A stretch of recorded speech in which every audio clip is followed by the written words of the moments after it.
Welcome back to 1010th Podcast. My name is Michael with Adam and Robbie, and we are on the phone this week with the man, the myth, the legend, the real, coming to defend his namesake, Mr. Rocky Butler. What's going on? Oh, not much. We appreciate you being a good sport and coming on and standing up for yourself, I guess, for lack of a better term. Oh, dude, I was just laughing because even my mom commented on there that she was laughing about that, you guys didn't believe the name was real. So it's not that necessarily. Your name's not that far out in the weeds, but we run into some people that have some really goofy. They're in the car industry and they have car-related names, and you just wonder. You wonder if those names are fabricated. It's too convenient. It's a little too convenient. Like you were born with that name. Either you were born with that name and that life path was chosen for you. You know what I mean? Or you changed your name at some point. Rocky Butler. I mean, that's so is your first name actually Rocky? Is that your full first name? Okay. Yeah, I was going to say my real name is Rocky Butler. It's what it says on my ID, and you can find me pretty much on everything social media with just typing in my name. You got Instagram and Facebook and all that stuff. People are interested in following you and what you do. I mean, I don't know how interested they are, but I post it. It's up there. I mean, the Twitter, I don't even know how to really use it, but I have one. I don't remember the last time I actually signed into it, though. That's like us. We gave up. That's exactly where we're at. I was going to say, I kind of gave up on it, but, I'm always on Instagram and Facebook, though. Yeah, fair enough. So before we got started, we were talking about you ride in a lot of different disciplines. I mean, you could start wherever you want to with that. I guess the interesting thing for me is you were posting about Supermoto on your Instagram this week, and it seemed like you were kind of asking people if they found that annoying. Maybe not annoying, but like if it was outside of what they wanted to see on your Instagram, which I thought was kind of interesting, like if there's some sort of rift between the different types of riding. Oh, well, I mean, like, I race, pretty much anything. Oh, no. I think we lost him. Oh, no. I grew up riding motocross and stuff like that, and so motocross, off-road, arena cross. I do have to correct you guys. I never did supercross. You guys said I did supercross. Never did supercross, unfortunately. I always tried to get there, but, never quite had the luck with that stuff. But, there's always the thing with like most people is like moto guys are like strictly moto, like motocross. Like, so it's like if you're racing on a track and stuff, like most of those people that do that are very specific to that and don't really ride outside of like motocross tracks.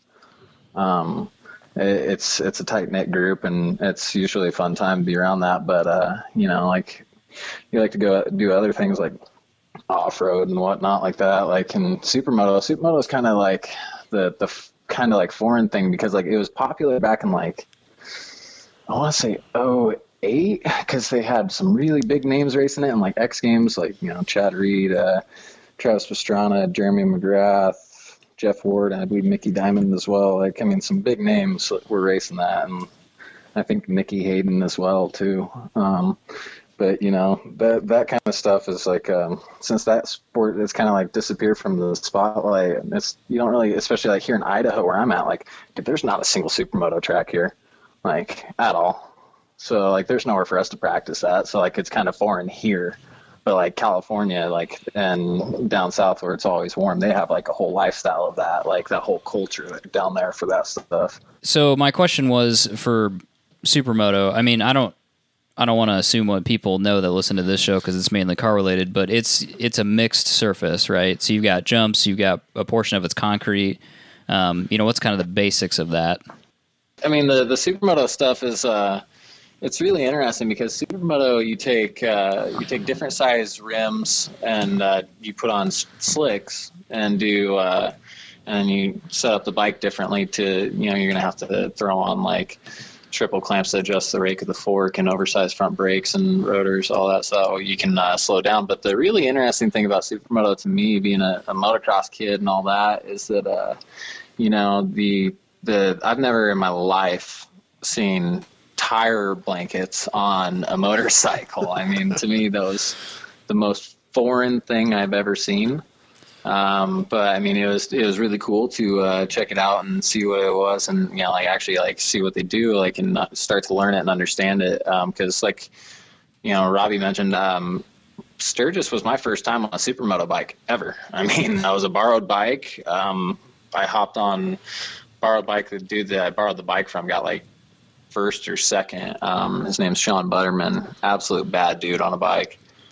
But like the whole thing with the tire warmers is it's so different because like you get more traction as you're racing throughout the race, and so like you go from the on the asphalt you get nice good tacky traction, and then you go to the dirt, and they had a little wall jump to slow you down coming into the dirt, and then a double, then Dragons back in the double was probably like maybe 30-40 feet.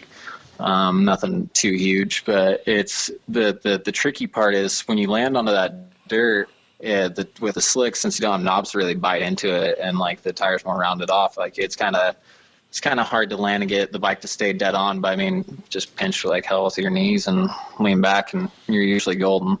But then once you go off of that and then onto the asphalt again, you have to kick all the dirt off your tires again in order to get really good traction through the corners again. So it's like right as you come off, like there's a lot of pictures you'll see that like where it's like kicking off dirt off the tires. So it's really cool shots, really cool stuff. A lot of people got a lot of awesome shots in that area. You may have explained this before, but we've had some issues with it cutting in and out. What's your primary discipline for riding?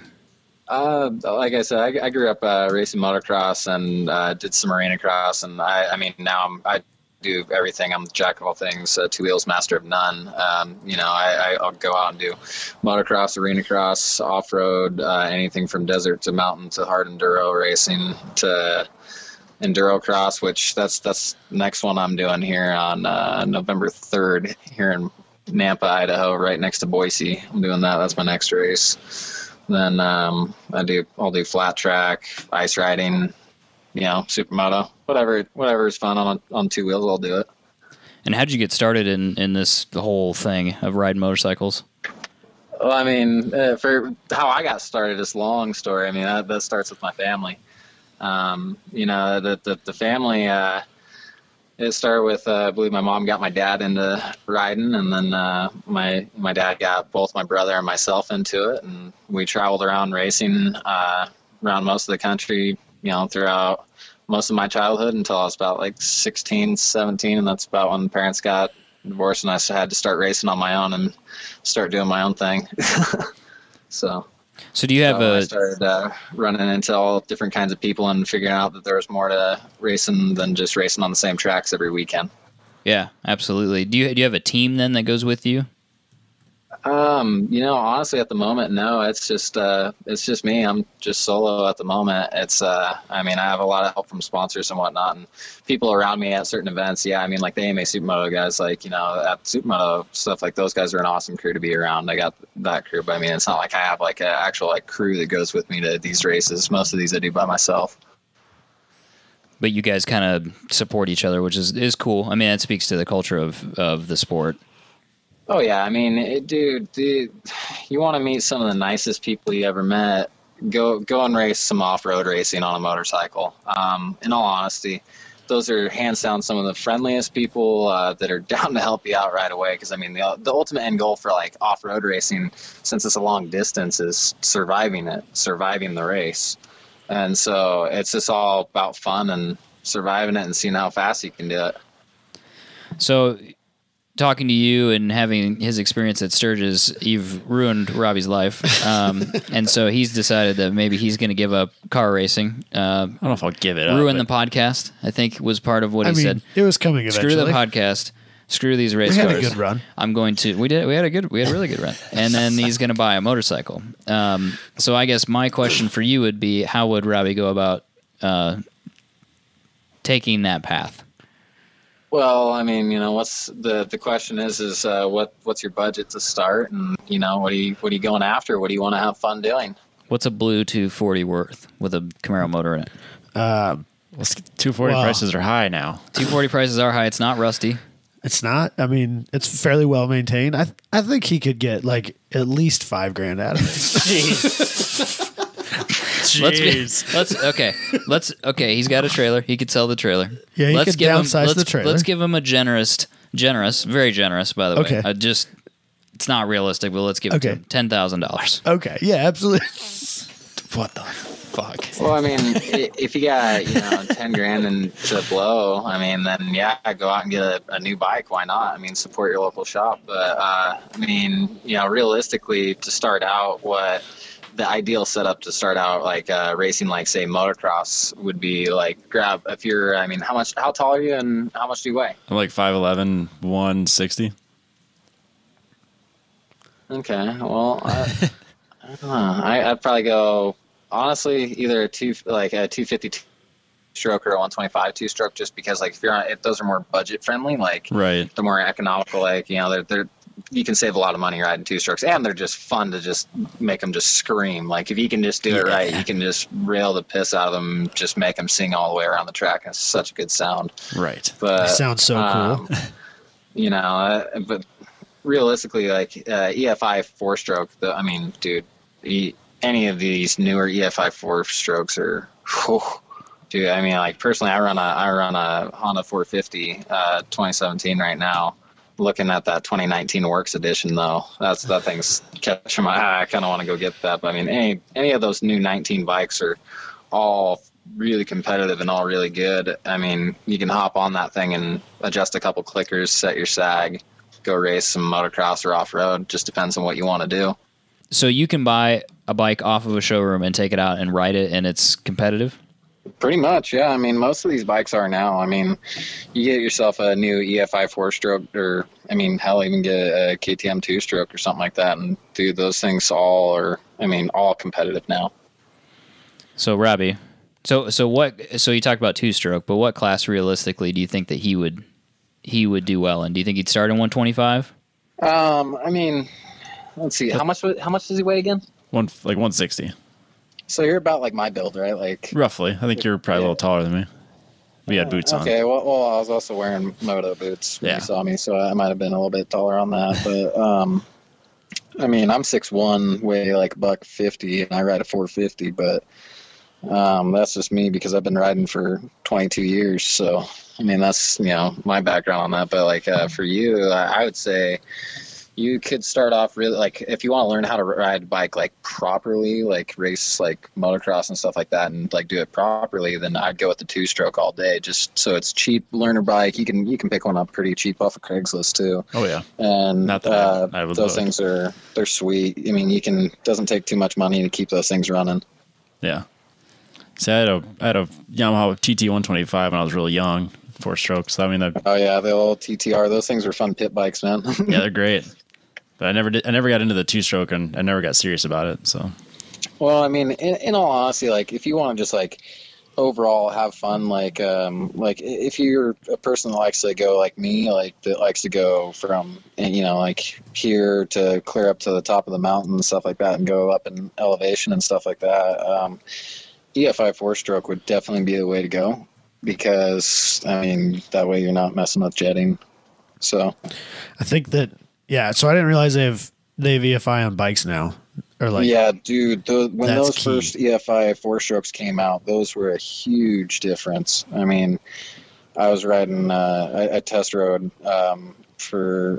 these guys' bikes. They had an '08 Cowie 450, and then I had my '09 Cowie 450, which is the first year of fuel injection. I did side by side, same track, tested it. Dude, holy crap! The hammer down, the throttle response difference is just insane. EFI four-strokes are just so awesome. You just hammer down. I mean, like you blip that throttle, it's hammer down. It's sick. So that's what you're going to be looking at, Robbie. That's going to be your Craigslist search. no carburetors, still a good thing here. yeah, I'm good with that. Yeah. I mean, you could probably find some a decent EFI four-stroke on Craigslist, but you just got to know what to look for when you're looking at a bike for wear and tear. Yeah. What are you looking at for wear items on a bike? I mean, personally, I look at a lot of different things. I look at, like swing arm, look at how bad, like, has he, adjusted the chain a lot? Has he broke the chain before? Is there dings in it? I look to the hubs, look at everything, make sure it's all good, make sure the spokes aren't loose, obviously, because that's just poor bike maintenance.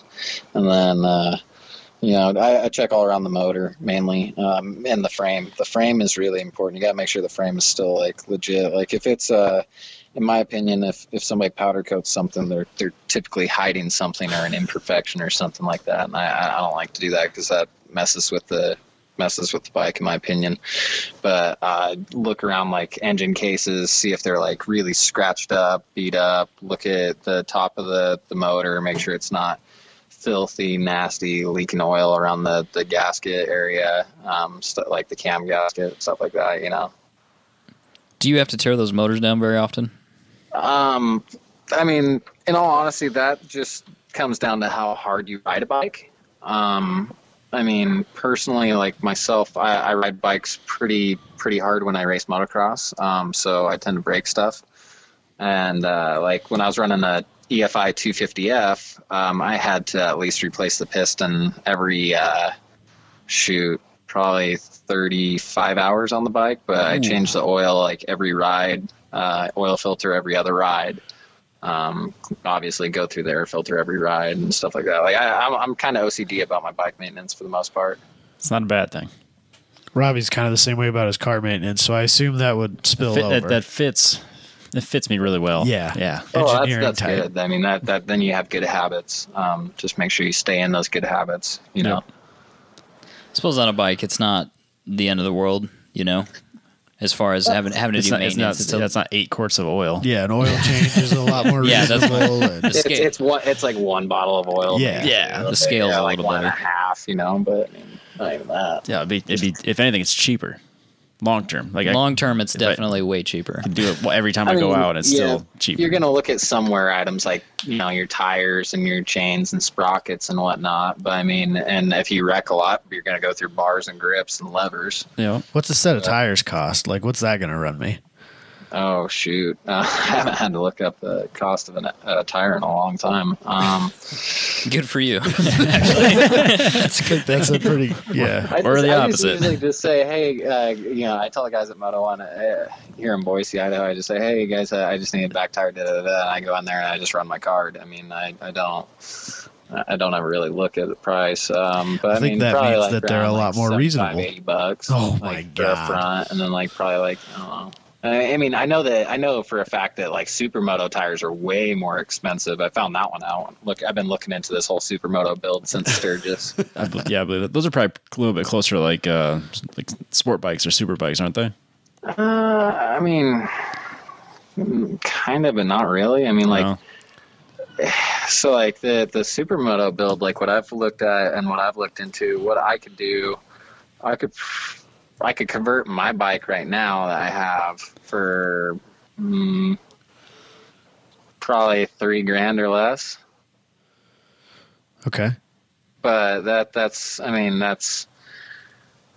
you know, I'd have to go and find a piece of paper where I actually have it all tallied up of how much it would cost. But those are at my cost, not at most people's cost. So. I mean, I don't know.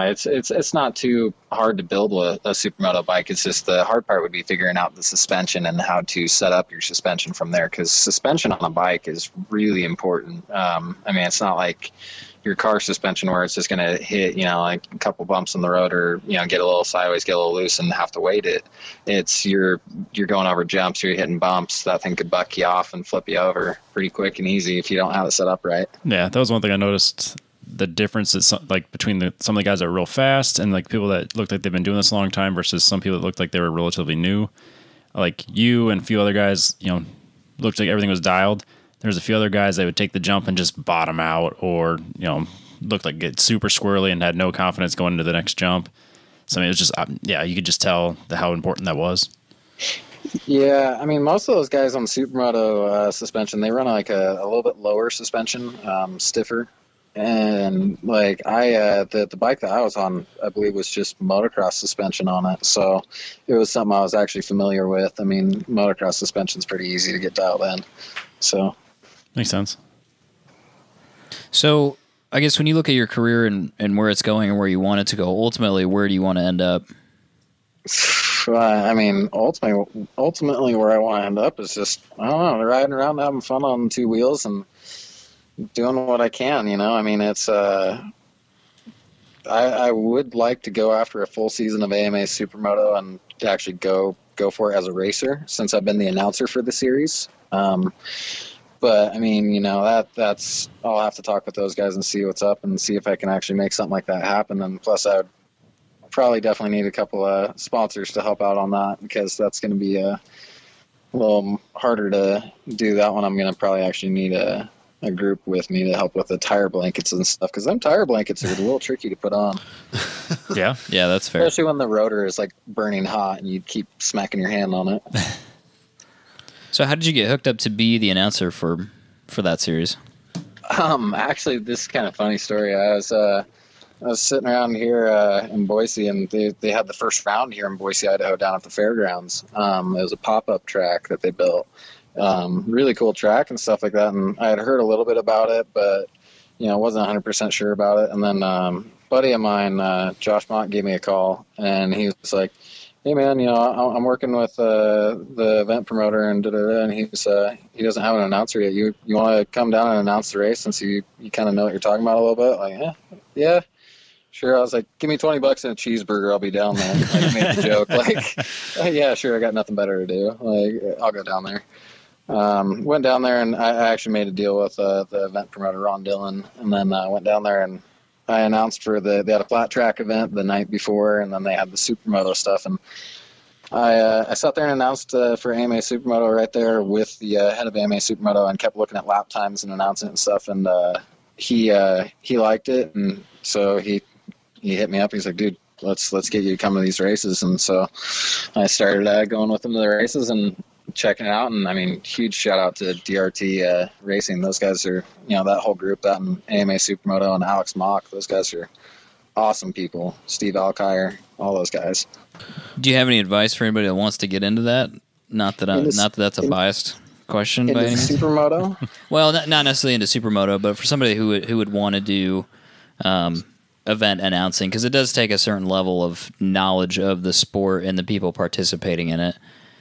Well, I mean, if you know how to ride a bike pretty decent, like you can usually look at a rider and break down their riding techniques and kind of break down what they're doing on a bike. Like personally, I had never ridden a Supermoto, but when I was watching what they're doing on the track, I knew exactly how they were doing it. Just I hadn't put it to practice yet.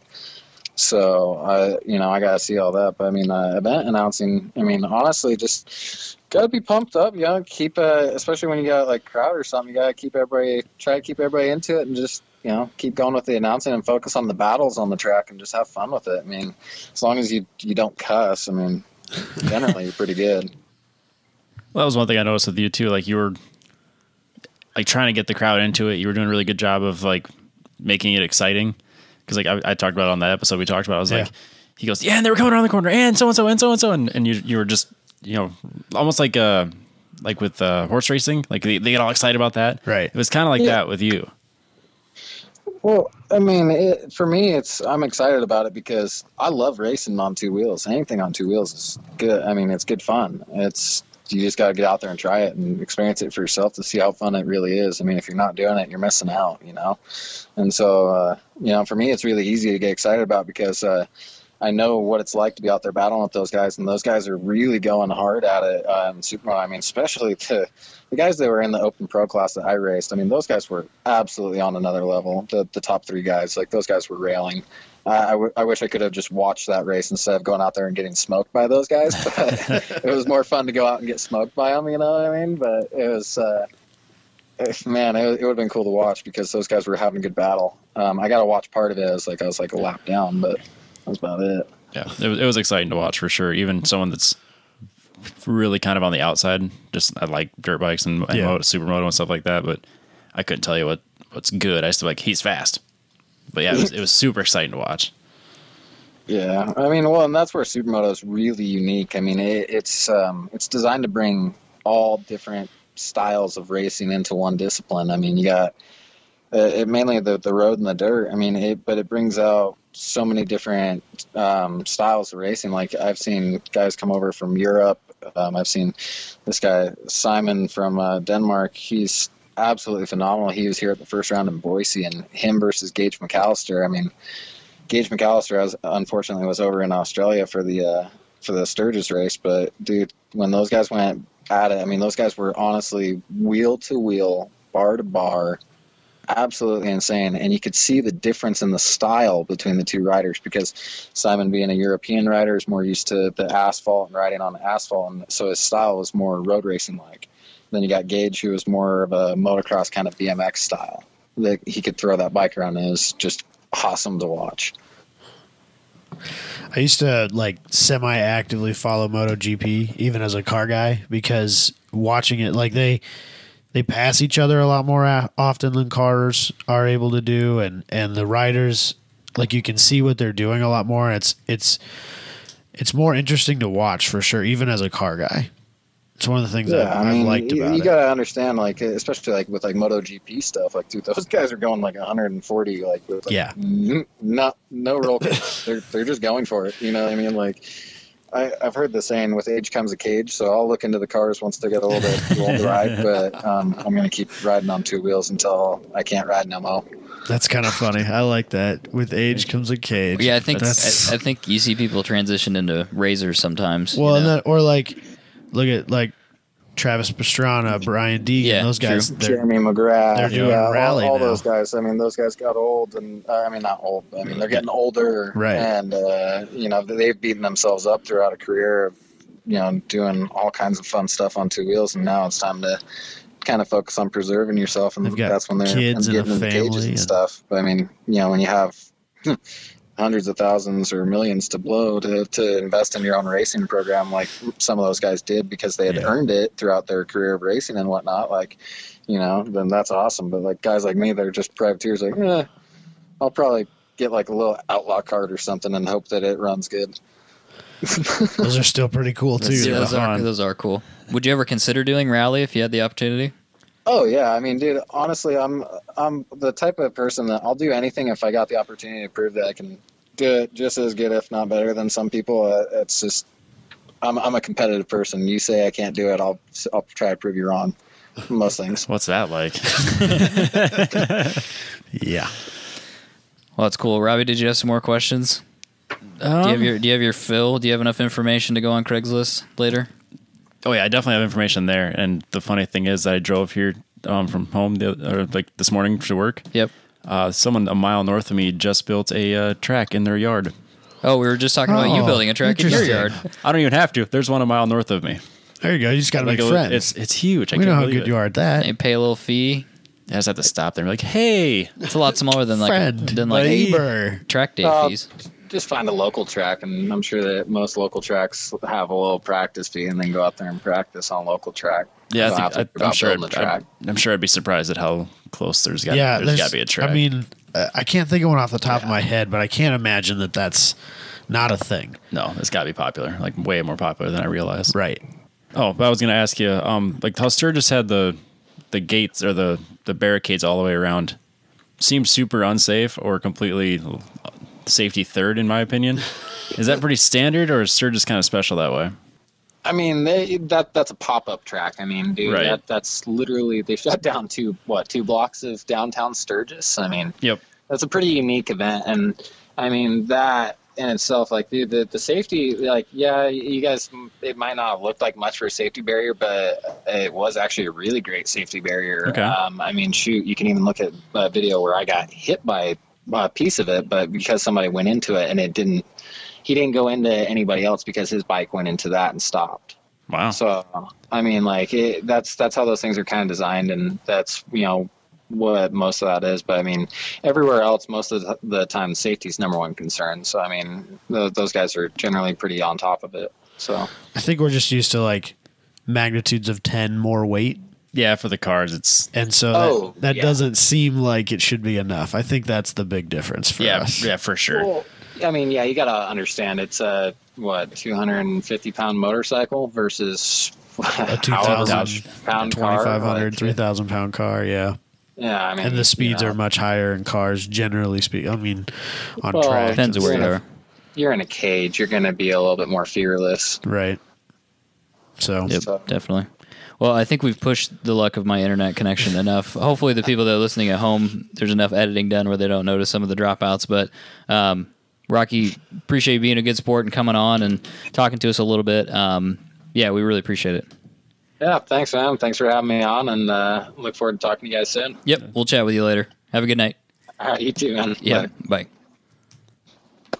All right, Adam. It's a number of minutes into this episode. I have no idea how many because I have to. That's I don't fine. know. We actually have to edit this. We actually have to edit. To be fair, Oh no. we've done how many interviews and not had much of any. I think we've had connection one issues. where we've edited some, but I don't think it was a connection issue so much. So yeah. I mean, our turn was coming. Our turn was coming. It'll be fine. Yeah, we'll figure it out. No problem. People are gonna be like, "What are you guys talking about?" Because of my Mad Ninja audio editing skills.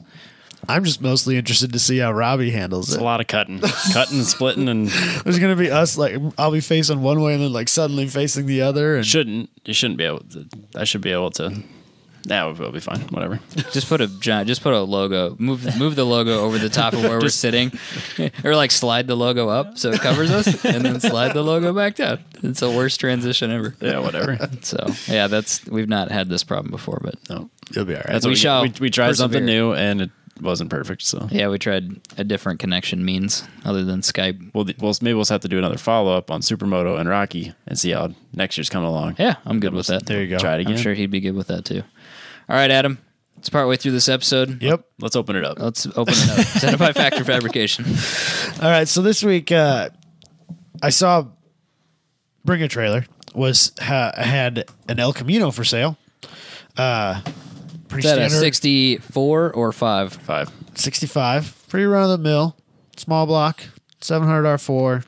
Yep. Automatic transmission. Pretty run of the mill. El Camino. But Not it original, has- by the way. No, it's very tastefully modified. Money spent in the right places. Don't get me wrong. But it has the distinction of being previously owned by Travis Barker, Oh, Blink 182 drummer. yes. And so it Vegan? Sorry. Is he really? I think so. let's just assume because he's a rock star and they have to be difficult, right? I So at guess. some level, I just had to sneak either that they're in real vegan quick. or they're druggies. It's one or the other, right? All right, we'll go with vegan. So, but when I saw it, it had just been posted. And so I saved the link and I was going to check back in on it because I wanted to see. I know that in the past, Bring a Trailer hasn't had a ton of like their big selling cars, their cars that go for crazy monies and stuff like that have never been muscle cars because Bring a Trailer was kind of built on a different crowd. And I think as the site has grown, those numbers have kind of come around a little bit. But I was interested in seeing what kind of like does celebrity previous ownership matter and how much? So this car sold for I think it was almost $35,000. Not unreasonable. I sent the link to my father, resident muscle car expert, aficionado, if you will, lover of all things El Camino. So he'll know. Yeah, so I figure of anybody that I know that would know, it's my dad. He believes that car has somewhere around a $10,000 inflated value Premium. over Normal. reasonable market rates for that car. Historically, Bring a Trailer seems to be pretty good at getting a somewhat percentage above what I would consider market rate for a lot of the things they sell. So it's hard to say, but I just kind of was interested in like where you guys fall on like how famous does a person have to be before a car is worth more because it was owned by that person? Because like you've got like, I mean, the Newman cars. Yep. Those sell for crazy money, and stuff like that. But like Travis Barker, I mean, he's known to us, but like people who are buying 64 El Caminos for $30,000, he might not be that clientele. and it's Like, not- So does that? Do you think? How much does that affect the value of that car in all reality? This car in particular, not so much. I mean, it's not like it's his super custom vintage Cadillacs that he's done. Right. Those would be more valuable in my opinion. Cars that he's Especially kind of known for. yeah, with his name on it. Right. Like the cars that are tattooed onto his body. Those cars. Oh, that's a thing? Like, maybe I don't realize how much of a car guy this guy is. I don't know that much about him. I've never, for whatever reason, never been a huge Blink 182 follower. I'm not a Blink 182 follower. I was This had to have been a lowrider magazine, and when I was in high school, it had to be. Yeah, it was. And he had three Cadillacs, I think, in the article that was on him. We could be friends. I like it. So he has like I think he has a Cadillac logo on his stomach, and then like the old convertible. I couldn't tell you what it is. DeVille. Yeah. Whatever. Some giant Cadillac. Yeah, he had that. Well, he's got the racing flags on his neck. Yep. I'm looking at a picture of him now. Okay. Yep, it's So he's a he's car got the guy. Cadillac symbol. He's for sure a car on guy. his chest. Yeah, He's not like Elvis Presley, who just happened to own cars that are now valuable, and then his name attached to them probably makes them somewhat more valuable. This guy's genuinely a car guy. Because, see, that's the other thing I kind of wonder is like, so like Jay Leno. If Jay Leno owned a car, does that make it worth more money? No, because he owned like 1 million of them. he's owned too many cars for it to be more valuable. Rarity is part of value. Well, that's fair. But does it play into the story as much as like racing pedigree and stuff like that, do you think? in Yeah, I your think so. opinion? Because I mean, there's Travis Barker's Cadillac tattoo on his chest. Oh, yeah. But Okay. I mean, if someone's, I'll throw it out there, like Paul Walker's GTR, that's going to be worth way more. Yeah. And no one's going to dispute that. Like if it goes to auction and it sells for $1 million, everyone's like, yeah, that's high, but Right. there was people bidding on it. Right. But like that car wouldn't be worth, $1 million by itself. or if he was still here. No, I mean, maybe a little. At some point, it'd you be gotta- less for sure. At But some point, you got to die to make stuff really worth money. yeah, no one cares until you're dead. That's fair. I mean, true. that's fact. He's still alive, right? Travis Barker? Yeah. he's been very That's why I sick thought though. Oh, really? Yeah, he had to That's cancel. because he's a vegan. We'll go later. Ooh, Jesus, Wow. that was a big assumption. You're That's burning right, they did. burning bridges today. I mean, how many? I was just vegans- stating a fact. You made an assumption that was outrageous, in my opinion. Offended. Puts it sir. all on I'm me. I am offended. offended. Outrageous.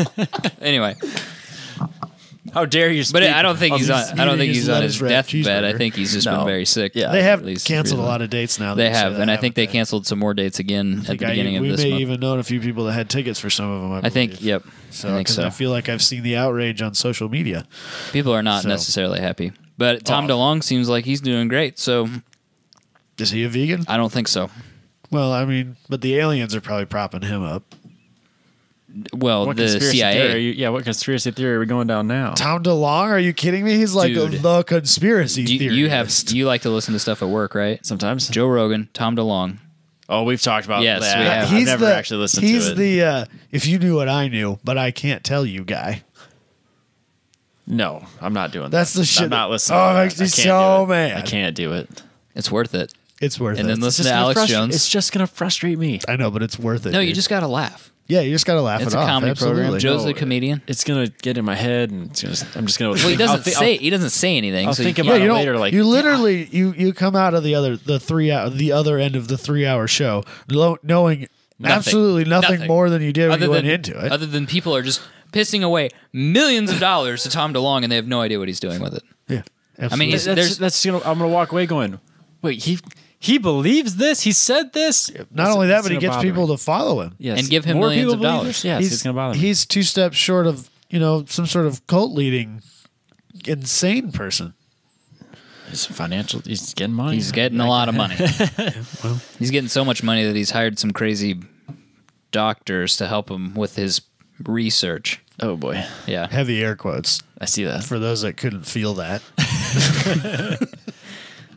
Yeah. But- Anyway, that's a side note. But for me, I really don't think I care at all. No, I think like if you put a car in front of me that has a racing pedigree, like a Daytona or a Le Mans winning Ferrari, that's worth more than that exact Ferrari that didn't win Le Mans. 100%. But if it was owned by, I don't know, insert random famous Ferrari enthusiast here, like I don't care. That's what I was trying to get to was who's the guy Right. that makes me think this car is worth more money? The driver, Or owner. the owner less, the driver more. Paul Newman, I don't know if I care. Like Paul Newman would probably be the guy for me, and I don't know if I care. I'd almost need a little bit more of a personal connection. I think half the time I'd rather own a car that wasn't like. I would rather like if somebody asked me if I wanted, we'll put cars that I actually have. Carroll Shelby's personal GLHS or just a GLHS. I'd probably take the GLHS because I wouldn't feel so bad about driving. Yeah. True. Yeah. And and we're probably not the right people to ask because we're not collectors. Yeah. You know what I mean? I like collecting things, but I don't know. Man. Yeah, like I like when I buy books, I like having them signed by the author. I'm not going to spend an extra $20 to get it, but I'll spend maybe couple $3, dollars. $4, yeah. But I'm not gonna. What do you like collecting? Me? Rare Carroll Shelby parts? Well, there's that. That's a legit one. But like, I managed to stave off my collecting by like playing video games that allow me to do things like that. Okay. Like, I literally have hundreds and hundreds of hours in Skyrim because it allows me to collect things and put them on shelves and, oh God, and I can't, walls and display things can't like do it. inside of the homes that I own, and it keeps me from having to buy things. Okay, I feel way better about my book spending. That's because I'm broke, though. It's all I can afford. So I play a 8-year-old game on a Xbox 360 console because that's what I can do. I go to thrift stores and I buy books. It stays off my collecting needs because otherwise I'd be buying stupid Gulf livery shit I don't need. What about how'd that jacket turn out? Oh, I keep forgetting to bring it in. I've got it, and it's the greatest thing in the world. Oh man, I love it so much. We'll talk about it. He should have. Today would have been. It's a nice. know, It's what a a brisk brisk day. day. Yeah, Brisk no, day. it's- It's a nice day though. You know what? I think it's even in the blazer. Oh shit! Can we look? Is the blazer here? Yeah. Oh, we could look at it afterwards. Yeah. Maybe. Yeah, we'll bring it on another time. Yeah. I'll have show and tell sometime later. Love it. So yeah, I don't have that. I don't have that guy that makes it worth it. I don't like hero worship anybody though. I don't. I'm sure I there's do those either. people. I'm just not There's that a kind lot of of person, people. I guess. I mean, there are people that are so into Elvis, like that's their hobby. Elvis is their hobby. Right. How is that a thing? I mean, and I know it's those common. people. I know Yeah. those people, and they're not. It's not that they're bad people, but like I would. No. But they get into like, oh, like this is something like he used this on this tour on this date, and but then there's is like his- then there's literally like 100,000 other people looking for that same thing, Right. and you go, This is the. well, that's why stock the you value wore. of it's $1 million because there's all these people, and some of these people are incredibly wealthy, and it goes to auction. It's just like Paul Newman's Daytona, the Rolex that we talked about, and Yeah. somebody pays $17 million for that shit. It's crazy. Literally at the time was a all but valueless watch. It was a watch that they were giving away at It was, the time. if you the bought a most Rolex, they gave you a valueless Rolex that you could possibly get at the time. Yeah. Crazy. So, but yeah, just because they started calling it the Paul Newman, it becomes a thing now where you can't even buy one for less than $100,000. Just a beat up Just a regular one. regular Paul Newman Daytona is going to cost you $100,000 for the least rare one. Nah. Shit's crazy.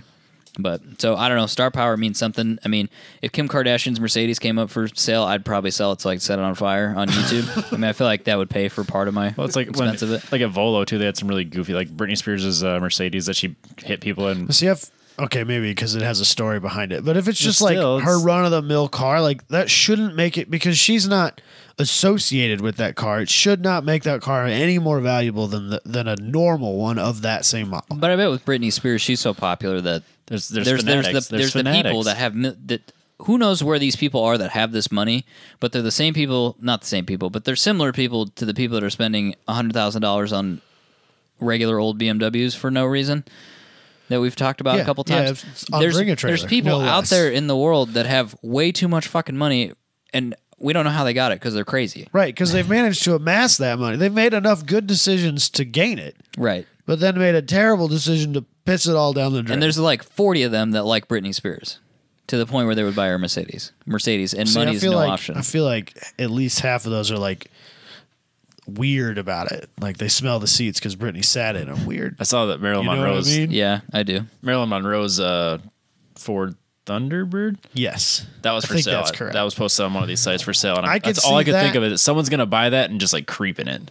Yeah, for Do sure. something, do something weird in it. Well, I mean, They will. Right? Yeah, Whoever, I'm with you for whoever sure. buys that I know what you're car saying. is going to do weird, gross things with it. It's not just going to sit somewhere. What kind of weirdos like a Marilyn Monroe? All of them. They're all weird. They're all weird. They're either women in their 30s. They're not collecting Independent them. women in their 30s, or they're creepy old dudes. Those are the Creepy only two old people that dudes. are like way too into Marilyn Monroe. Yeah. She's dead, guys. Let's move on. But that's the thing, though. She's dead. So people care Just now. like Elvis. Okay, that's fair. I don't know, man. Star power means nothing to me. I guess. Why do people obsess over other people that are crazy? They're Why are the same Kardashians people, famous? But they're the same people who wonder why we're obsessing over cars. Like it boggles their mind that three idiots can sit here in your side room for 2 hours a week and people listen to it by the thousands. It boggles my mind too that people listen to this that's nonsense. Fair. That's fair. Cars are interesting. But still, We would have stopped if people don't listen, but they keep downloading it, and the $10 number keeps getting keep bigger. And we going. just keep $10 going. says there's a Marilyn Monroe podcast too. I mean, And it has more downloads than this piece of shit does. I can guarantee that's it. got some seriously limited content. Yeah. There's only so many things you can talk about a dead actress. But in my defense, I own my car. Well, somebody owns Marilyn Monroe's car too. Okay. Not wrong. Have them on the show. Oh, let's find him. Yeah, whoever wins that auction, be on the show. Tell us what gross things you're doing. Yeah, would you buy a great? Sounds good. Robbie wants to know what weird shit you've done in the front seat. We know you Tell bought us. it for a weird reason. Tell us. Tell us what the weird shit is. Let's break it down. We can keep them. Keep their identity safe. I don't know that I want to know. I want to know now. No, because I feel like that would really ruin what little hope I have left. In humanity? Yeah, exactly. Like, There's no Long hope, gone. man. It's Long gone, it's gone, man. I've seriously thought like that'd just break me. I I would do cry like on the- the show, and I can't. That's That not was a good. it. It's not a good look. that was it. The perverted old dude. That was it. That broke at him. He's done. Just with life. He's just packed. Yeah. That's sorry, guys. I'm Get up out and of walk here. away. We've never heard from him ever. We're again. all moving to the hills. Separate hills, of course, just away from just everybody. large to Montana or something. I wonder what islands in the South Pacific are going for these days. There's like a billion of them. Yeah, so that's what I just mean. get a small Like, just one. give me one of those irradiated ones that no one can live on. Because frankly, I don't want to be there that long.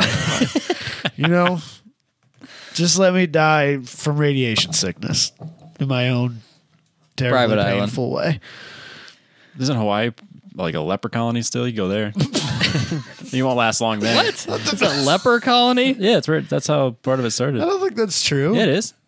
Look it up. I don't want to. Look it up some other time. Yeah.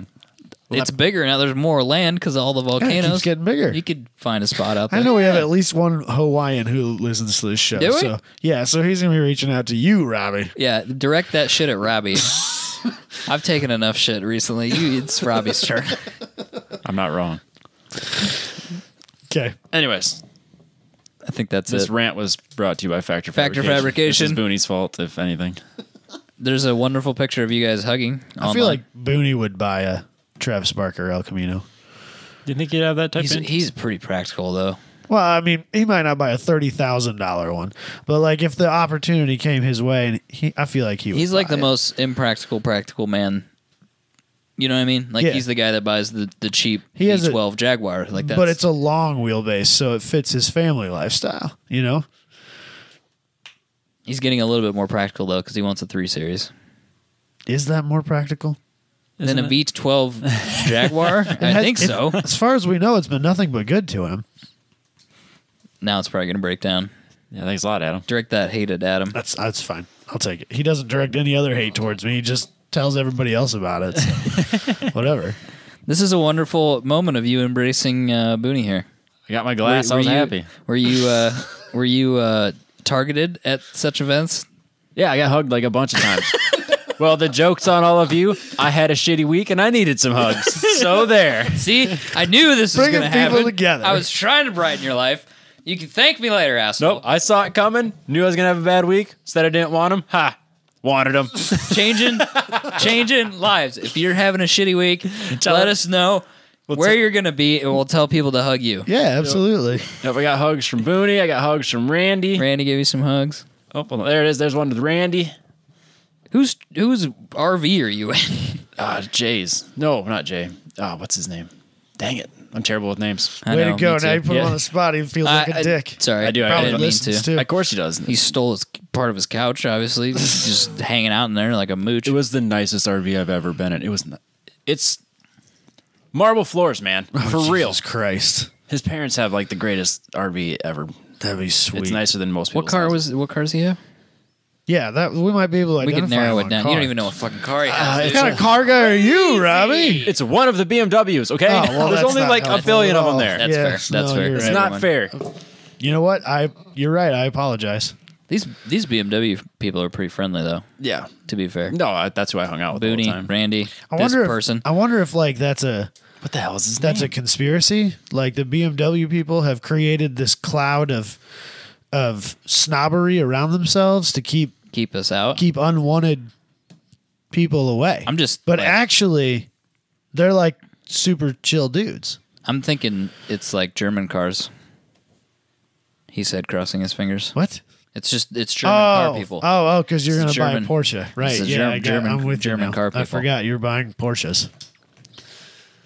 Are you found this I'm alleged trying person? to find his name, but well, no, I'm looking It's, at. it's the worst feeling, and I feel so. I bad. feel like such a the one jerk because I thing talked to him that like I a feel decent bad amount, about- and he was a good guy. The one thing I feel bad about on this show, I've given up on most other things, but when I get somebody's name wrong, I feel really bad because Like someone that's we're not fair. actually talking to? Yeah, no. I mean, no, I don't care about that, or like journalists or whatever. Screw No, those no, like they people are we actually know. Yeah, but like people that we should know locally, right, That maybe like they've friends. done something cool, like invited Robbie into his RV, and then you Right. forget his name. I Yeah. feel like shit about that. I think his name was get Jay. it. I might be confusing him with Jordan, who also drove a BMW. Damn it! So Jay, We need How to many break up this BMWs time are attack there? groups. All BMWs. Jay, Jordan, Randy, Zach, Booney. Booney. Wait, who's Zach? Zach Burtness. Yep. Oh, okay. Zach's that's- my homie because he lets me borrow his fire suit all the time. So those, and that was just okay, production yeah. B and C, and then production D. We had two more. Jesus Christ. BMWs? Yeah. Have you thought about a BMW? I thought Yeah, that, I do thought now. that Miatas were what everybody really. Listen, he could sell the 240. $5,000 won't buy you much of a Yeah, BMW though. Yep, you're right. I take it back. That's not going to $5 work. grand. $5,000. Well, okay, so deduct now the I wish I trailer. would have ran with my other opener this week instead because it would have been way better. Okay, so $5 deduct the grand. trailer. Deduct the trailer, being generous again, $9,000. Get them. Listen, it's not my fault you wasted your life on Done that with car. this podcast. It's not my fault over. you wasted your life on that car. Okay, so $9,000. Yeah. He could put Yeah. $2,000 in a bike. Okay. $7,000 will buy you like a pretty clapped out. He'll get.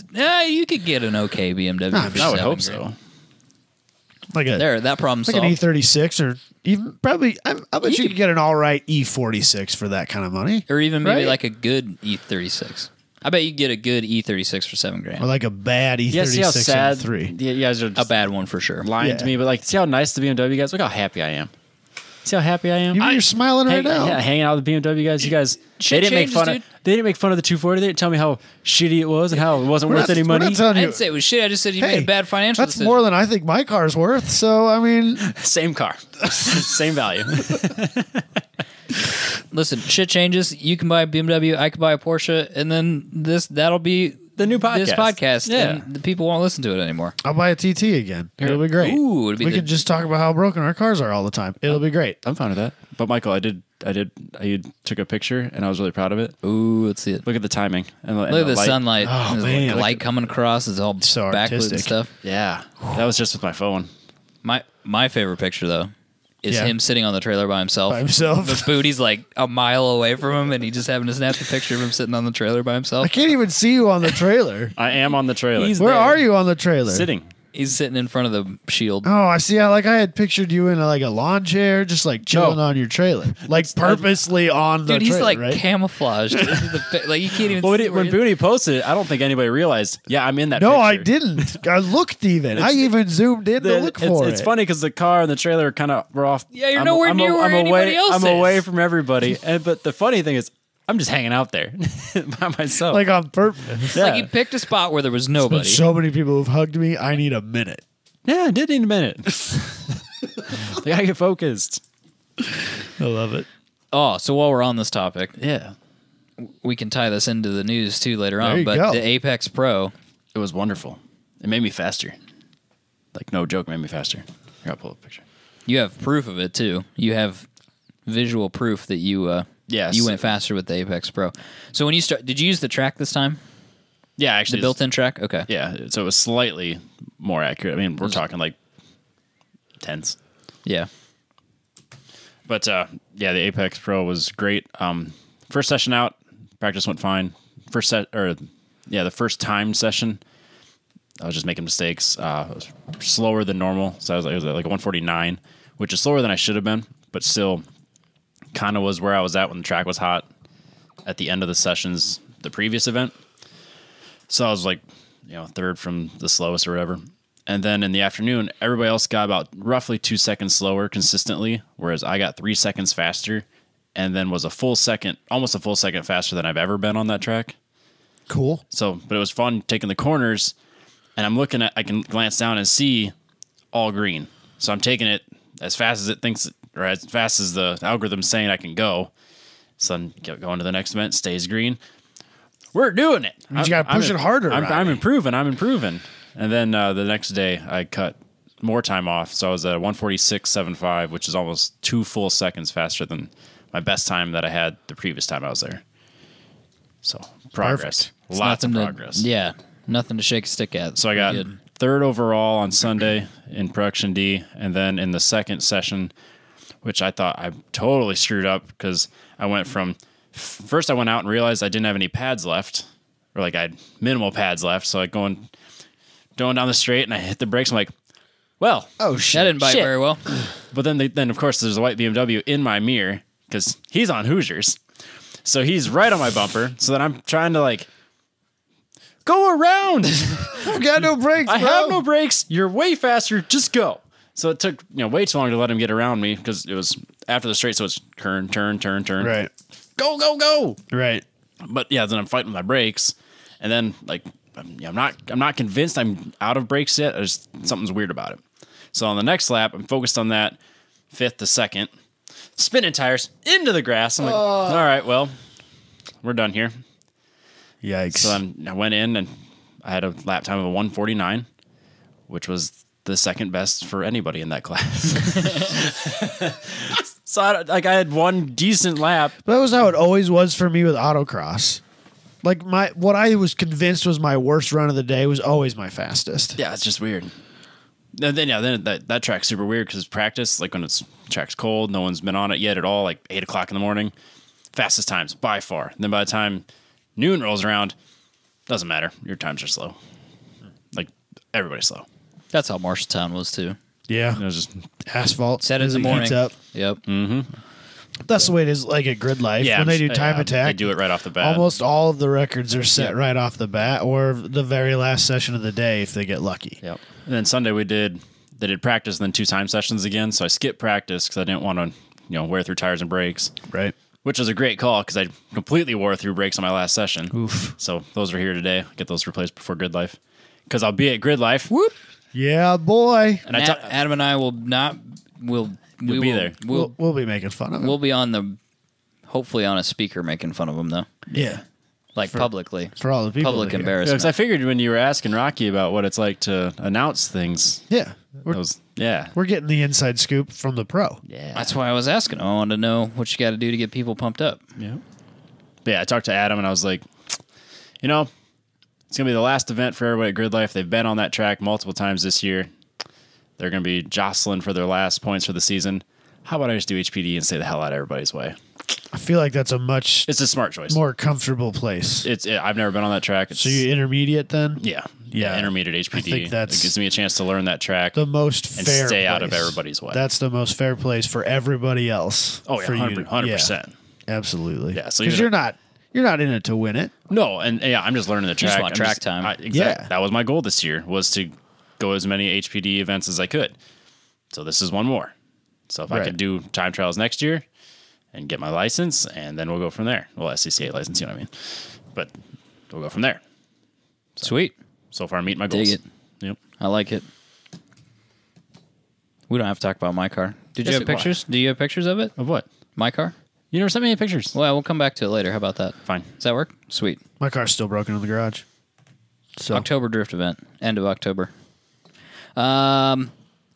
ApexTrackCoach.com. If you want the unit that Robbie's using, it's the You Apex do. Pro. I promise you. You do. Robbie, proof positive that it works, especially with beginners. You can see some big improvements. It's an intuitive system. It's got the lights on it. It's really easy to understand, and it comes with data and analytics after the fact. I'm such a nerd that when I'm taking the corner and I see it's all lit up green, I think of on Speed Secrets with Ross Bentley on his intro. It's like green, green, green. I'm like, it's green, green, green, green.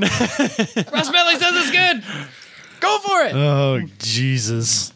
Yeah, everything was running good. I didn't burn up any parts. My alternator didn't go out.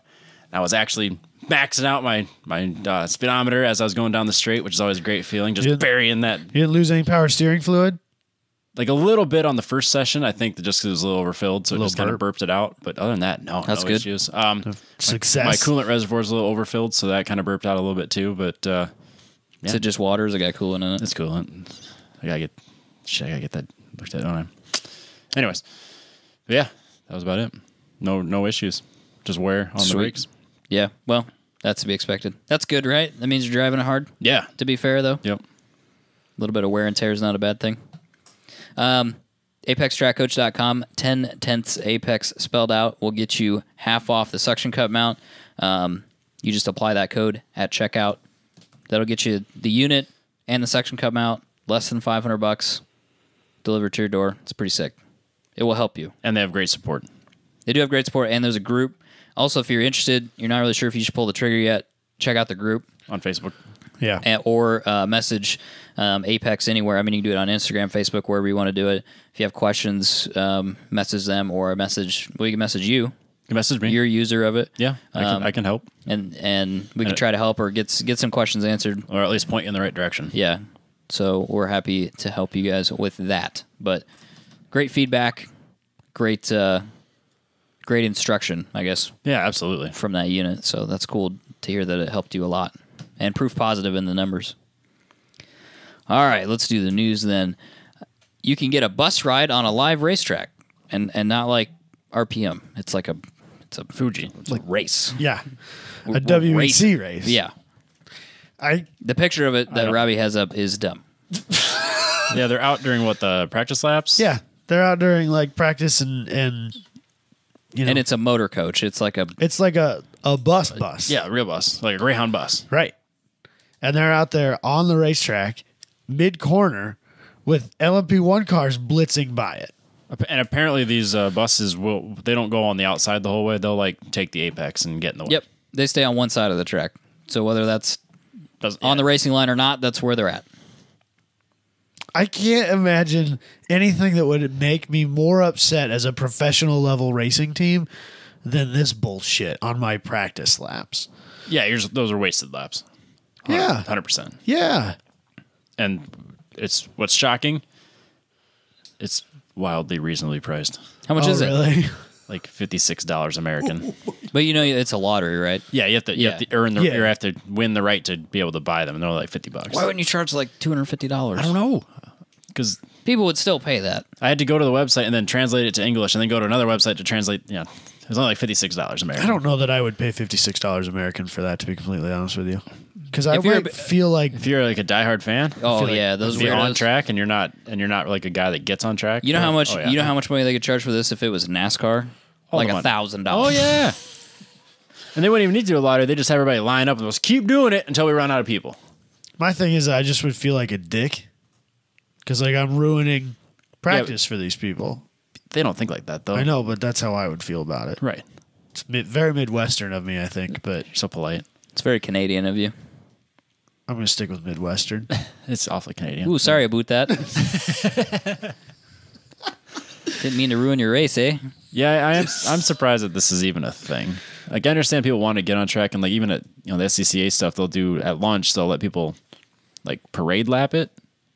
But It's Japan though, man. They do crazy shit. They're like anything's like they'll try anything once in Japan. Yeah. they've done this twice now. They did it Or last twice, year. yeah. They had to, because otherwise we wouldn't have pictures of it yet. True, very true. Yeah, it's coming up. What's the date on this? Does anybody know? I don't remember. Don't remember. I don't follow WC close enough to be able to tell you that. Doesn't matter. You're not Because going I to. don't have a TV service anymore. Dang it. None of our So I listeners are going to sign up for this anyway. Probably not, no. No, Especially but not if this they year. did, I want to hear about it. It's so dumb. It's fairly dumb. Yeah, I don't really have a whole lot to say, just besides I'm shocked that it's even a thing. They were able to get this past a liability lawyer and stuff like that, but I don't. Against Japan, maybe it's different. Flabbergasted, to be completely honest with you. Well, they have how many buses at once? Like 6? Ugh. 6 on track? I just There were- assumed it was one. They have No, enough it was people. No, it was it's at like a least fleet. a couple. Like It was a at fleet of least- They have enough people to fill that many buses? At $56? Yeah. You need to calm the hell down. They're probably going to add more buses. Yeah, Now it's all publicized. Just a train of it. That's insane. Americans. At the rate that race series is going, there's gonna be more buses than cars on that track here pretty soon. Maybe it's then they can start racing the buses. You know what? I'm down That's to watch what, that. that's Been one, on that. Yeah. Yes. I'd watch that. Let's Everybody put a helmet on. add a special stage. You fill the bus. You race the buses. You put the pro driver in the driver's seat. Oh, Let's do this. That would be my solution if I was a driver. Screw this. We're not doing the cars anymore. We're doing the buses. right. No Then, rules. like, see no who contact See who rules. sells out their bus rides. Ooh. You know, For charity. There we go. of course it's Tied for it charity. together. Like you Tied it pick together. your favorite charity, and yeah, absolutely. And then you pay. That's reasonable. And it's like auctioned seats. Silent auction. Auction off the seats. Yeah, I like it. That's a race I would watch. Yeah. I would watch. Couldn't miss that. I would watch No, professional racing drivers crashing into each other with a busload of people. with a busload of people as the charity race. For sure, I would watch that. I full might pay for cable to watch that. Get like 50 full containment seats mounted in a bus, and everybody's that'd in be there with rad. Hans devices and fire suits. Sponsored by Sparco or something like that. Yeah, we need 2,500 race seats. That might be a little exaggeration. We need 1,000 race seats. Yeah. We need a shitload of Dom tubing. I don't know. How safe do you really want it to be? I mean, we put Yeah. they got Hans devices and good seats with 5 points. Well, I mean, I suppose you got to have somewhere to tie the 5 points to. Yeah. It's not going to roll that, It's not gonna that roll many all the times. way over. So many it'll harness tip, bars. It'll tip. Oh. It's just going to tip to the side. It's just going to tip over. You just got to keep them from falling out. Yeah, I mean, It's not going to Yeah, roll on it's just its gonna. top. It's just No, gonna that's tip. that unrealistic. pass tech, right? I'll pass it. Yeah, sign me up. I'll tech this. I'll tech it out. You're there like shaking the wheel. Like, yep, feels that. This yeah, as wheel it bearing like feels. rotates like a quarter. No, every no, time. the the tire. You're like, well, that wheel bearing feels good. Put it on track. Is this tight? Whatever. We'll just Screw it. give it an SCCA solo tech inspection and I'll open the back of the bus and look in there and go, whatever. I don't know what any of this shit is. I'll do what the Corvette Club guy told me when I was tech inspecting my Omni a few years ago. What's that? You're the one racing it. What do I care? That's how I felt. A good He guys handed do. me the clipboard, and he was like told me to fill it out, and I'm like checking it off. It's like lug nuts are properly torqued and all this stuff. And he's like, I mean, I don't care if you don't do that stuff. I'm not the one driving it. Fair. Oh, okay, Yeah. I guess. This is a little different, but yeah. We teched our cars Friday night, drove them home, came back Saturday, and raced. No. Yeah. Goodness. Dude, we've known professional organizations to do annual techs. That's not. We don't need to get into the annual We don't tech need to get thing. into that again. Annual tech. I feel uncomfortable with it. I've paid for it, but I don't like I've done it too. I know. I paid for it. It's It convenient. was like a small amount of money. It was Yeah, like it's like $10. $10. Like, okay. That doesn't mean I like it. Doesn't mean It's that not- we it does- should do it. yeah, it's probably not the best idea. No, probably not. Eh, No one's gotten hurt yet. that we know of locally. Allegedly. Yeah. Now can I say it? Please. Americans are renovating their garages to fit larger vehicles. Because the garages are too small. What asshole contractors making the garages small? All of them. They all put too short of doors in. Yeah. Yeah. From the get-go. The Yeah, garage doors absolutely. are Absolutely. they're too narrow and they're not tall enough. An 8-foot door is not tall enough. Yeah, and we're not even just talking about pickups. We're talking just in general. Right. No, Don't do that. Stop trying to cut corners by taking 2 feet out of the garage. It's not worth it. But when the homeowner says when the homeowner says I'm not paying that much, they got to find it somewhere. Yeah, I don't get it. Yeah, that's yes. And maybe my other favorite contracting corner cutting thing that just angers me. They pull the proper wire size for 20 amp circuits, put 20 amp breakers in the fuse panel and 15 amp wall outlets. It's like, because they're 10 cents a piece cheaper. Drives me nuts. this is a world I don't know that well. Nobody will really like, understand that. If you look at a wall outlet, a 15 amp outlet That's what that is. is just like the two straight up and down lines and the ground plug. With the face with the mouth. Yep. And the O face, if you will.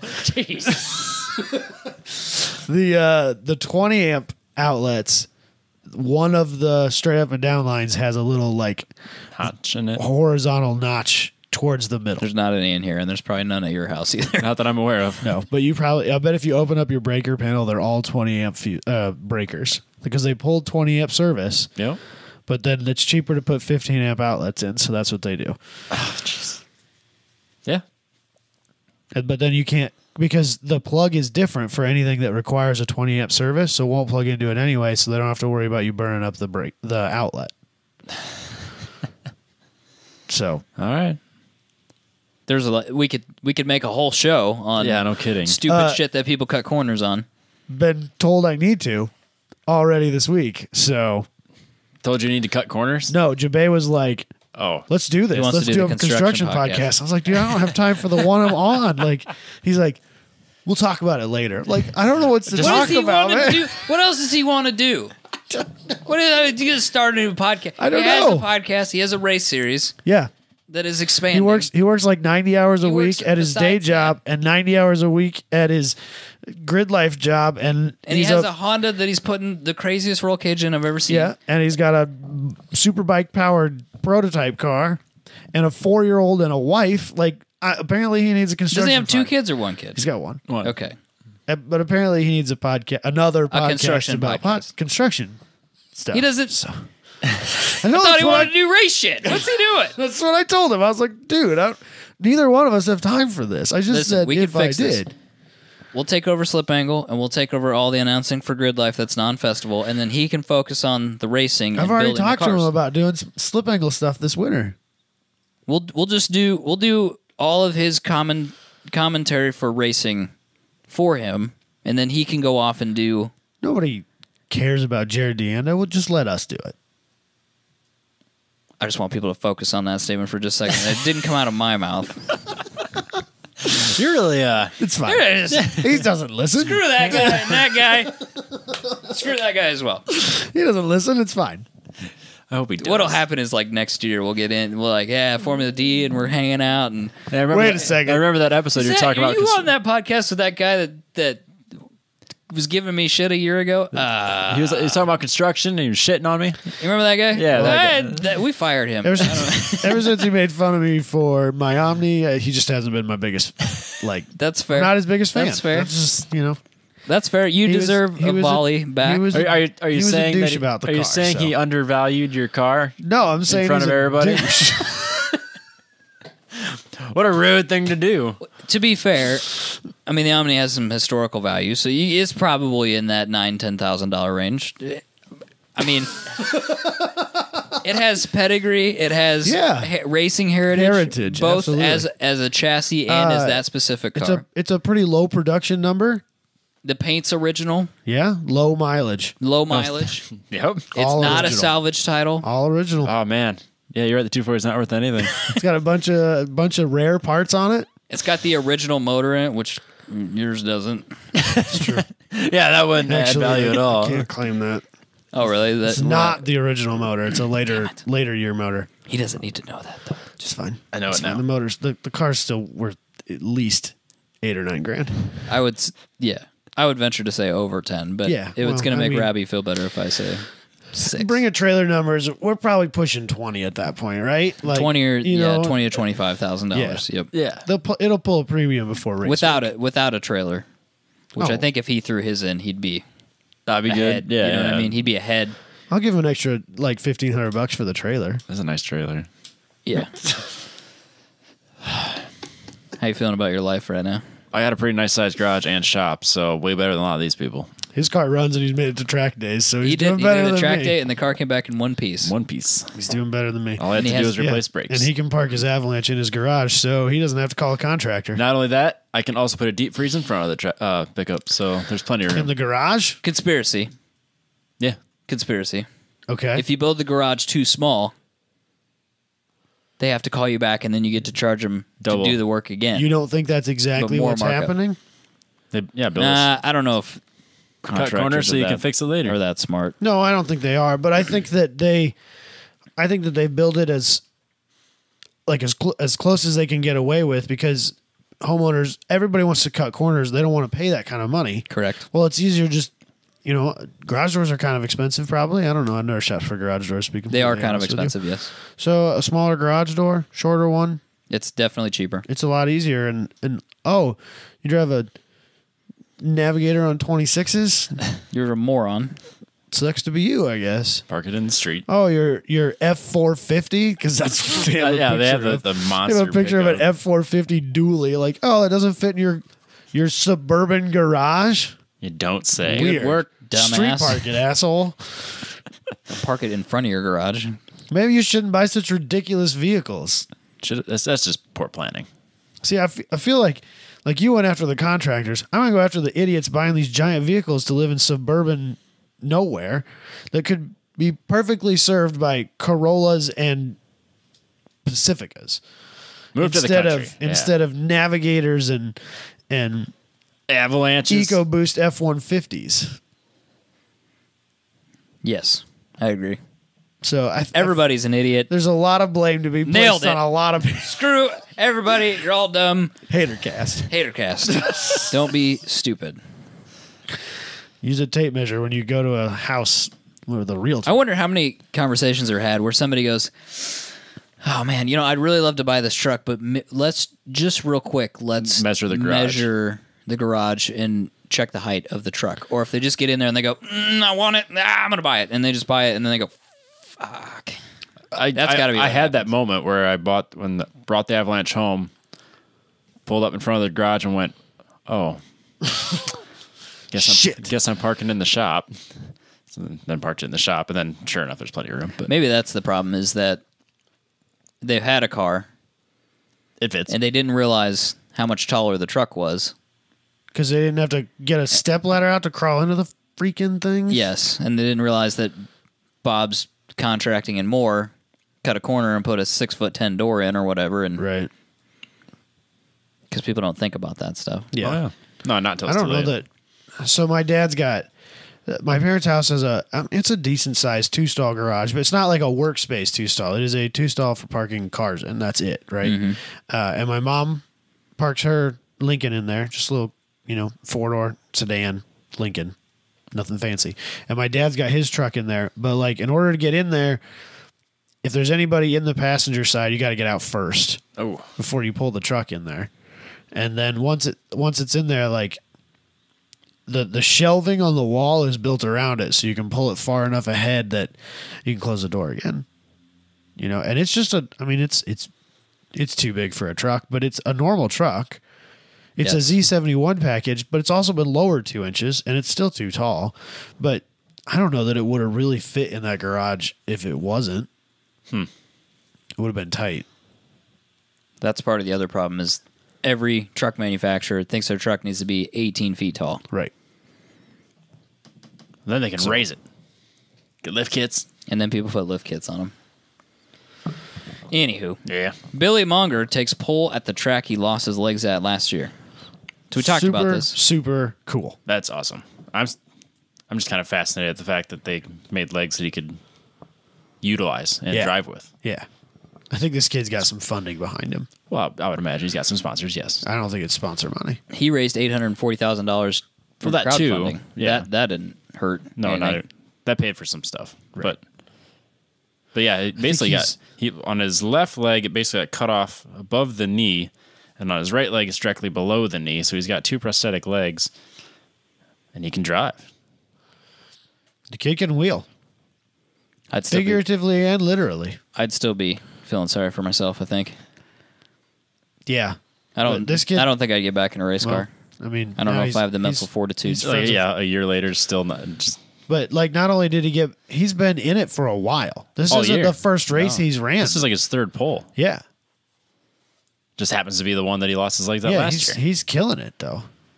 I genuinely would be surprised if we don't see this kid.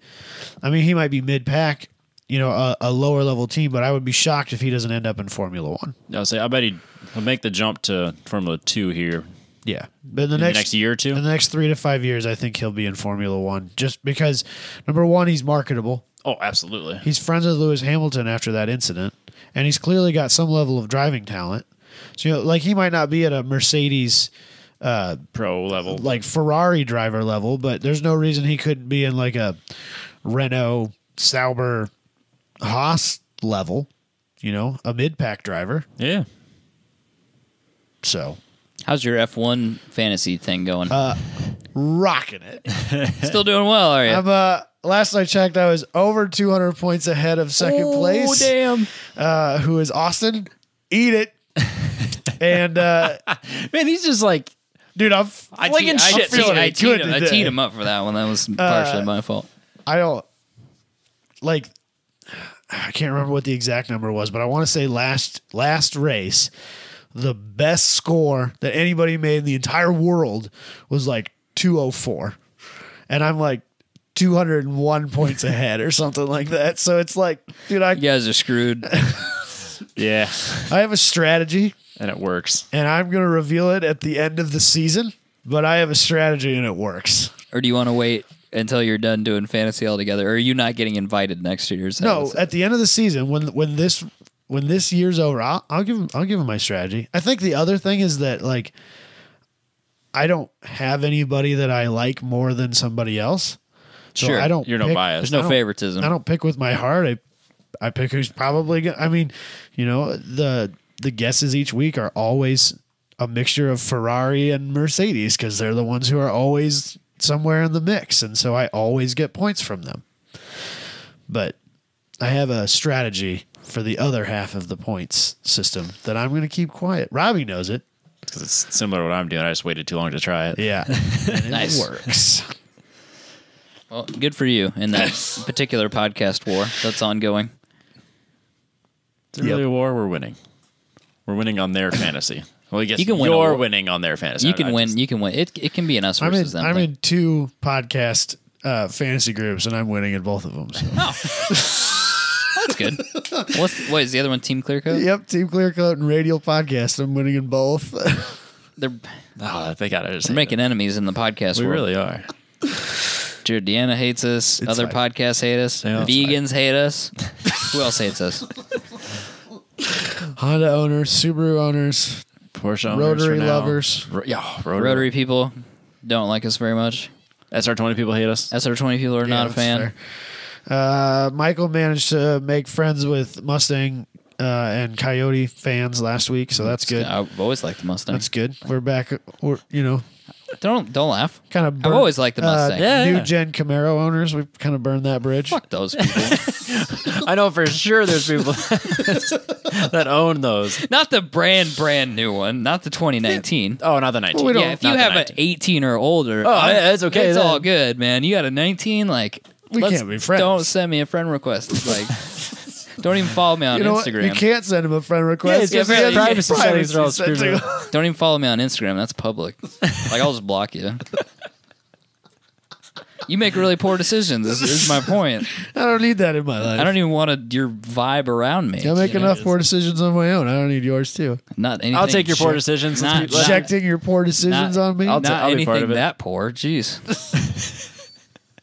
You spend that money like solving world hunger. No. that wouldn't really get very far in world hunger. Better than the stupid shit that that person bought. Could just spend it on a Mustang or something. Should have spent it on a Mustang. He can do whatever he wants with his money. Moving on. Someday, you'll be able to buy that car, pull the motor out of it, and scrap the rest of it.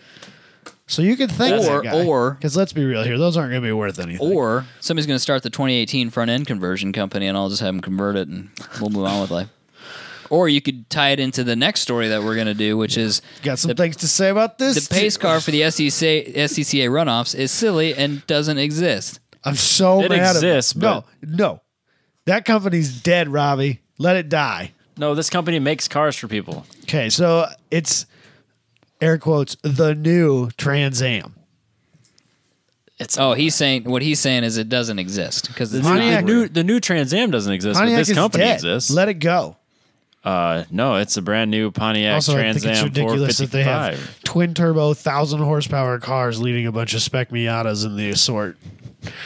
No, what's going to happen? You know what I mean? Is they're gonna hire that same executive from GM to drive that, and he's gonna crash it into a wall. That's what's gonna happen.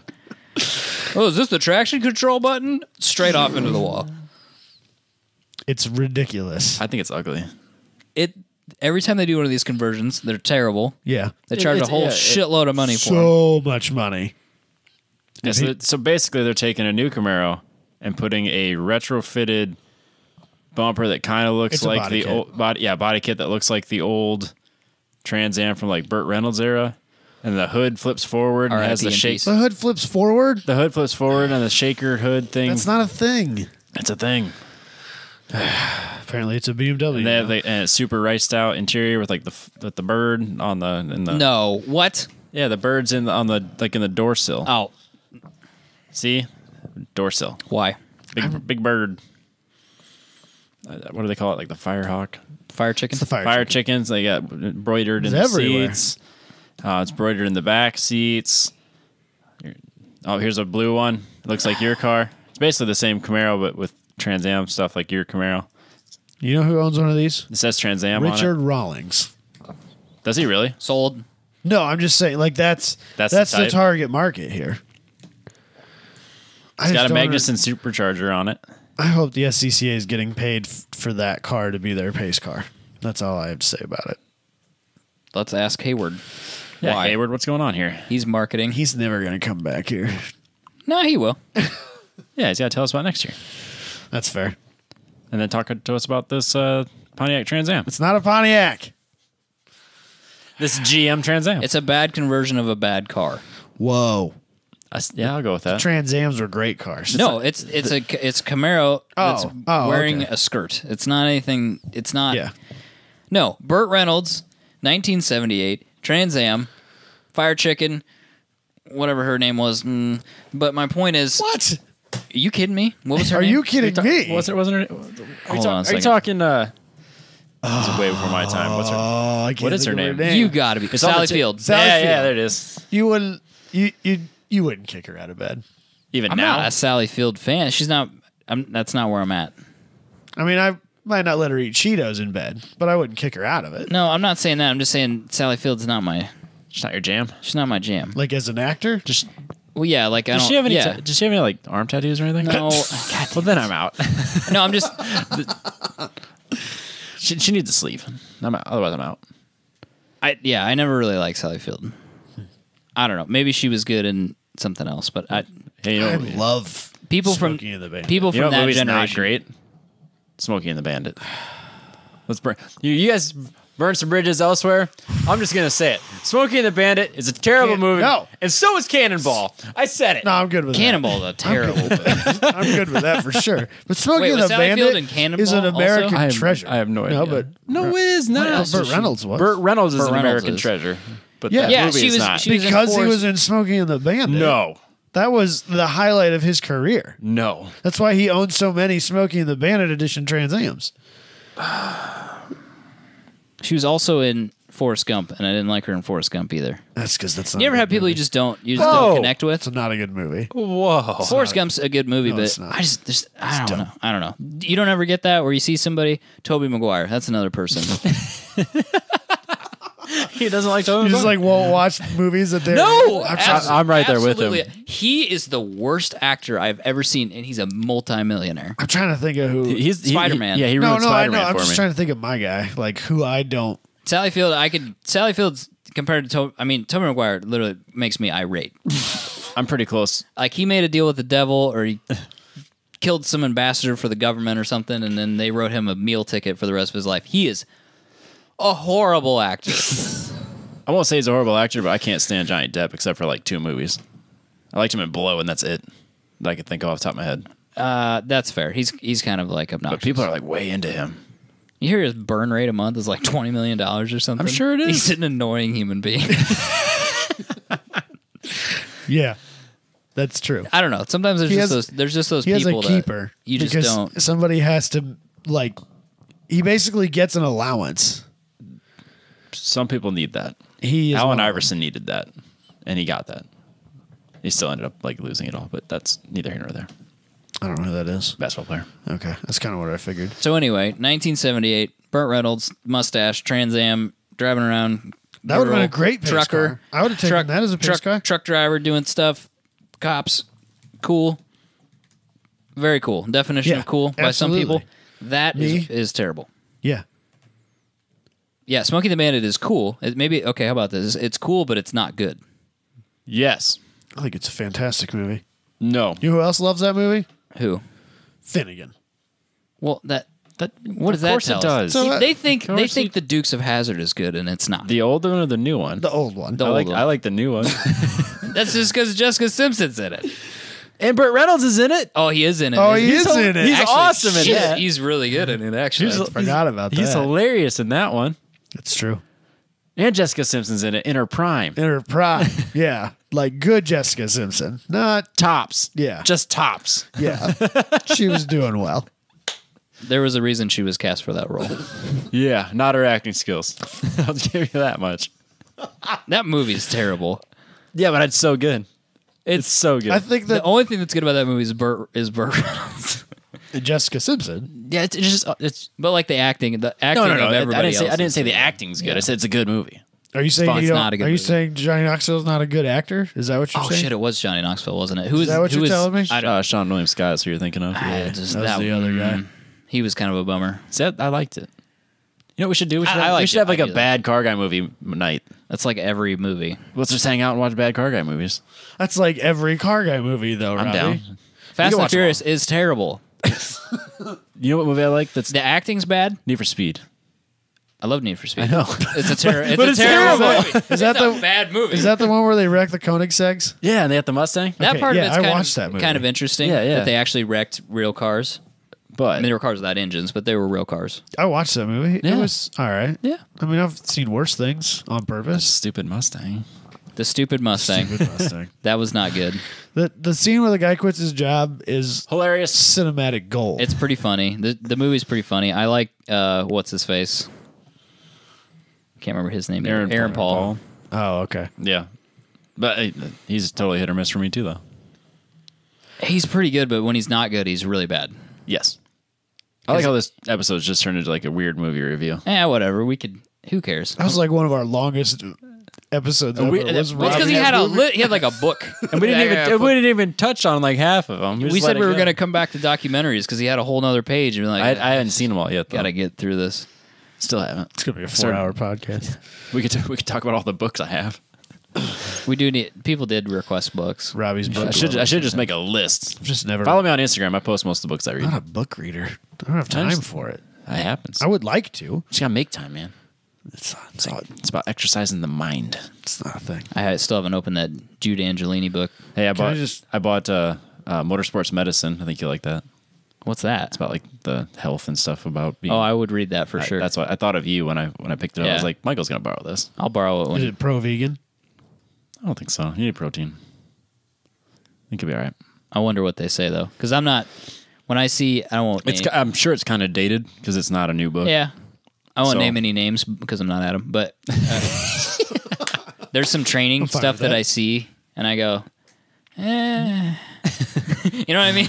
Like that looks like bullshit. I think there's training you should do, Absolutely. and I wonder how many people actually do training. I'm like, yeah, I do. You know, I do stuff. I'll be honest. At the track, we don't need to go into the details, but I had a really shit week. Yep. And then I get really nervous before I go on track. I'm not like Phil Hill, James Throwing Hunt. up? Yeah, I don't throw up, but I'm like pacing. I'm like nervous. I'm real anxious. Kind of should be. I have to be like, I'm fine the second I'm on track, but like leading up to it, getting the car ready, getting myself ready, I'm just a nervous wreck.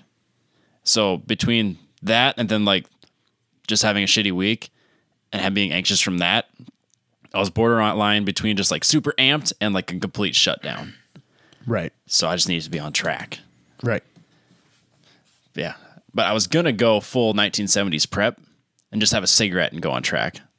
Should have been smoking one through your helmet. Just like, yeah, Marlboro Red, get on track. That probably would have raised your heart rate. And Yeah, made it I worse. would have had like a panic attack at that Nicotine point. starts kicking in. You're not used to it. You're like, I'm going to die. Yeah. I was thinking about that. I was like, okay, so I need to calm down. I didn't. I just drank some water and went out. There's not much you can do. No, not really. I just need You to just get used to it. Yeah. Yeah. It's, I think it's you a should practice always thing. be at some level anxious, nervous when going out and doing that stuff at all. Like, you know, Yeah. you need to respect Hyper aware the of what situation. you're doing. Yeah. You should be at least at some level a little nervous about it. Well, if you're not a little bit amped about it, you're not. What's the point? Right. I mean, that's the whole point of doing it. It's exciting. Sure. I enjoy it. Right. It's an adrenaline rush. Until you go from fifth to second, slide into the grass. That's an adrenaline rush in a bad way. Oh, It's a good man. way to blow a motor. That's a great way to watch a Mustang go right there. About got me. Those push rods don't like that kind of RPM. Oh, no. The RPM really didn't climb that much. I was going into a stop or into a turn. Oh, So I okay. was slowing way down. I was supposed to be into fourth. Went to second. I gotcha. Let off the clutch. Spun the tires, and then I was in the grass. Oh, okay. So I mean, yeah, it wasn't like Happened super fast. Yeah. I'm there. I gotcha. But the Trans Am sucks. The Trans Am is poor. I just think it's silly. My point was we just need to let it die. I think it's silly that they are using 1,000 horsepower twin turbo car as their pace car. No, it's a supercharger. Oh, is this one supercharged? I think the Trans Am's Magnuson superchargers. Oh, okay. Well, still, it's 1,000 horsepower. car. It is 1,000 horsepower. And there's like what, 2 of them in the world? What did they do before this? I don't know. I assume they just Miata. like. Miata chasing me Well, out. yeah, like I've was a there's stock probably. I mean, I would assume that they have, Honda or Mazda or Ford or something like that that A regular Camaro. is probably putting money into the event and would provide a pace car. There's I see an S2000, an RSX. Ooh, So Honda, Camaro. Camaro. Chevy, That's about it. yeah. And I don't know how accurate Mustang. this search is. Corvette. Those are all great options. Cars that you could buy. Cars that you can buy. Well, you could buy Chevy that too if you Lumina? had way too much money. Yeah, I suppose. Yeah, they're kind of custom one-offs for the most part. Did you see that Hennessy is doing a 6-wheeled Colorado? Silverado. Is it a Silverado? It's a Silverado. I can't even tell the difference It's a between any of the trucks 6x6 anymore. Silverado. That makes more sense. I mean, it doesn't make sense, but it makes more sense than a Colorado. Yes, it's a ridiculous and And it is a machine. horrible rendering. Yeah. The picture that I saw of And it. it's The red one? yeah. Yeah. It says Hennessy all the way across the grill. Looks like a child added it with paint in the paint program, not with actual paint. We'll see how many actually come to existence. You're right. It is a full-size truck, isn't it? Yeah, Yeah. it's a Silverado. I think it'd be cooler as a Colorado. I'd be more Be fun. into like an LT swapped 6x6 Colorado. It'd be mean. That'd be sweet. That thing, well, it's probably 700 horsepower or something because it's Tennessee, but Right, exactly. it's heavy. It's at least, yeah. Kind of getting weirded out by how they Photoshop those wheels in there. Isn't it bad? The Photoshop of it is terrible. Like, 'cause- we made this. You didn't make shit. Yeah, you got your rear wheels look like they're really offset Yeah, they're a little because crooked. they're behind the front wheel at this point. The grill really bothers me. It says Hennessy all the way And across it's it. not even on there straight. I bet it lights up. The word? Hennessy, yeah. Yeah, it could I bet it does. easily do that. I bet it's an option. The sad Racer. thing is, if they can figure out how to make it, they will sell every single one of them that they make because Well, yeah, it doesn't matter what it costs. the either. lunatic that bought Marilyn Manson, or not Marilyn Manson, I might buy his car. Might buy his Lincoln. Someone's already done weird stuff in that, so then you don't feel Yeah, so it's, bad it's about all it. over with by Yeah, now. I but- can't possibly Marilyn do the Monroe's- weirdest stuff in that car. Exactly. Yeah, no way. Yeah, after we went to that show of his, that dude's on a different planet. Yeah, I don't think he remembered being in Des Moines. There's no way. Just read his autobiography, people. Great book. Great book. He's a great writer. Didn't he study Yeah, journalism? at some journalism. point? I think he has a journalist degree. Journalism degree. So he writes well. He's super faded now, but all the time. He was sharp years ago. That's kind of sad. Just strange. So Hennessy's strange. You know what? Everything's strange. the world is a strange place. Let's go live in the woods. South Dakota's nice. Not a lot of people. More about this Pacific Island, honestly. He needs the nuclear island. He's done. Yeah, just don't- have a timeline that. I don't want this to be that has drug an end. out. Dude, I know a place that you could go that there's like tons of living space. Like you could have as much space as you want. Chernobyl, or Yes. that's kind of what I figured you were going for. You could choose any room you want, Yeah. and there's literally thousands. So there's a Facebook article floating around about the hybrid dog wolves that are running around there. Adorable. Yeah, I'm sure they are. So I'm sure they are. So Do they glow? I don't know. Their eyes do There's at only night, one way I'm to sure. find out. Go hang out there. River Monsters did an episode there. Yeah. Searching for, mutated fish, which I'll bet are delicious. He's gonna know. All right, I think that's it. That's you all. guys done? Yeah. Let's wrap it up. Catch you guys next week.